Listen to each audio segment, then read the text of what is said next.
Saudara, untuk membahas terkait dengan bagaimana kelanjutan kegiatan di Ponpes Al-Quds ini, saya sudah bergabung bersama dengan Kepala Pusat Data Informasi Kebencanaan BNPB Abdul Muhari. Selamat pagi, Pak Aam.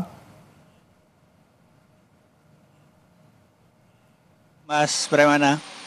Pak Aam, bisa dipastikan kembali Pak Aam, kegiatan untuk hari ini berarti apa saja? Apakah cukup dengan pembersihan dan juga penyisiran area terakhir atau apakah masih ada kegiatan lain akan dilakukan hari ini? Baik, sesuai dari target yang kemarin kita cadangkan, operasi pembersihan puing sudah selesai di dini hari tadi. Dan setelah puing benar-benar bersih, kondisi runtuhan sudah rata dengan tanah, itu tidak ditemukan kembali ada tambahan jasad korban. Sehingga kalau saya update ulang, korban meninggal itu ada 61 dan body part ada 7.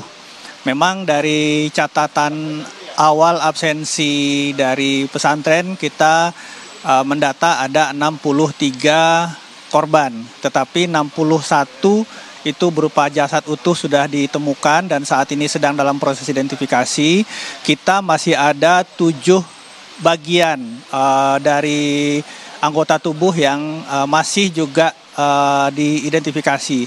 Nantinya kepastian mengenai jumlah dan identitas itu kita akan menunggu dari DVI Mabes Polri. Disitulah nanti kita akan menetapkan jumlah serta identifikasi korban, Mas Bremana. Nah, untuk tahapan selanjutnya, tentu saja pagi ini sebelum nanti area itu bisa kembali atau dimasuki oleh pengurus pesantren, santri, ini akan kita disinfektan dulu. Kita disinfektan, kita pastikan ini steril sehingga kemudian bisa dimasuki oleh pengurus Ponpes. Selanjutnya BNPB juga akan menyisir sekali lagi di tempat pembuangan puing.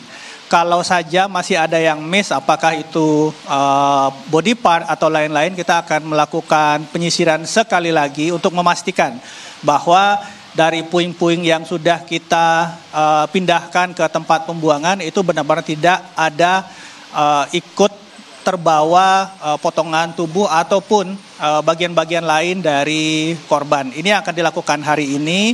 Selanjutnya ini masa transisi di mana kita juga akan memastikan proses handover dari tanggap darurat ini ke pemerintah provinsi.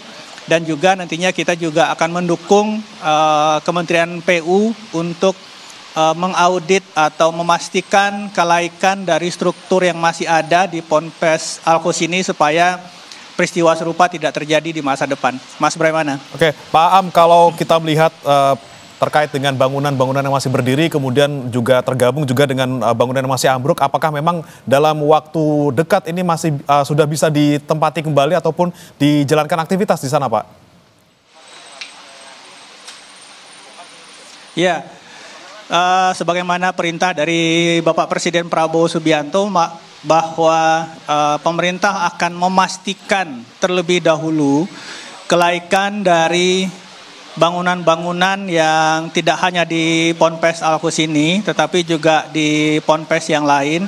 Khusus untuk Al-Quds ini tentu saja kita akan memastikan terlebih dahulu kelaikan dari bangunan-bangunan yang saat ini masih ada.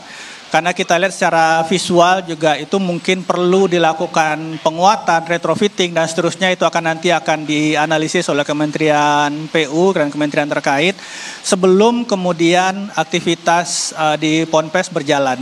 Ini adalah amanat dari Presiden dan harus kita lakukan supaya kejadian serupa tidak terulang di masa depan, Mas Bremana. Baik, kemudian kalau dari pemerintah daerah sendiri nanti perannya seperti apa, Pak Aam, terkait dengan nanti kegiatan yang berlanjut kembali selain soal keamanan bangunan, Pak? Iya, saat ini kita sudah mulai fase transisi menyerahkan posko dan proses selanjutnya kepada pemerintah provinsi. Apa saja proses selanjutnya dalam waktu dekat ini, dalam 1 minggu ke depan? Itu pertama adalah tetap menjamin logistik permakanan dan non permakanan bagi wali santri yang saat ini masih ada di posko RS Bayangkara.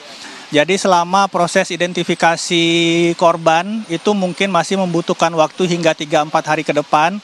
Pemerintah provinsi tentu saja tetap didampingi oleh BNPB itu akan memastikan bahwa logistik permakanan dan non permakanan dari para wali santri ini akan tetap tetap tersedia untuk mereka sambil menunggu kepastian identifikasi dan membawa pulang kembali anggota keluarga untuk dilakukan pemulasaran sebagaimana mestinya. Itu yang pertama. Yang kedua tentu saja proses yang berkaitan dengan aspek sosial dan pendidikan di lingkungan Ponpes Algos ini dan juga proses-proses yang berkaitan dengan trauma healing bagi santri-santri yang tidak terdampak atau selamat dari kejadian ini sebelum kemudian memulai aktivitas kembali belajar mengajar seperti biasa. Ini yang menjadi prioritas dalam 1 minggu ke depan, Mas Braimana. Oke, baik Pak Aam, saya ingin pastikan lagi terkait untuk kegiatan pembersihan puing dan juga tadi penyisiran itu akan berlangsung dan berakhir hari ini atau masih akan ada sampai beberapa hari ke depan sampai semuanya benar-benar steril dan juga bersih, Pak Aam? Proses pembersihan puing sudah selesai, alat berat pagi ini sudah kita tarik. Berikutnya adalah disinfektasi, proses disinfektan di lingkungan operasi.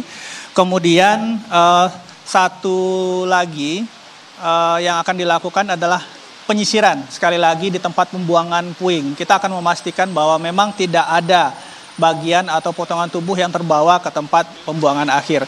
Secara umum untuk proses pembersihan itu sudah selesai di hari ini. Alat berat sudah kita geser keluar dari lokasi. Oke, Pak Aam, kemudian untuk posko yang di sana untuk wali murid dan juga orang tua korban yang masih bertahan di sekitar Ponpes Algos ini kapan sekiranya akan mungkin ditutup atau dipersilakan pulang ataukah mungkin dipindahkan ke Rumah Sakit Bayangkara untuk menunggu proses identifikasi, Pak Aam?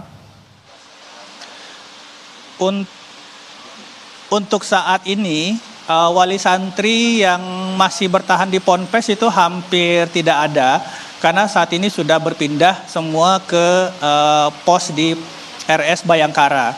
Karena proses evakuasi atau pencarian korban sudah selesai, puing sudah bersih, artinya semua jasad korban sudah ada di RS Bayangkara untuk proses identifikasi lebih lanjut.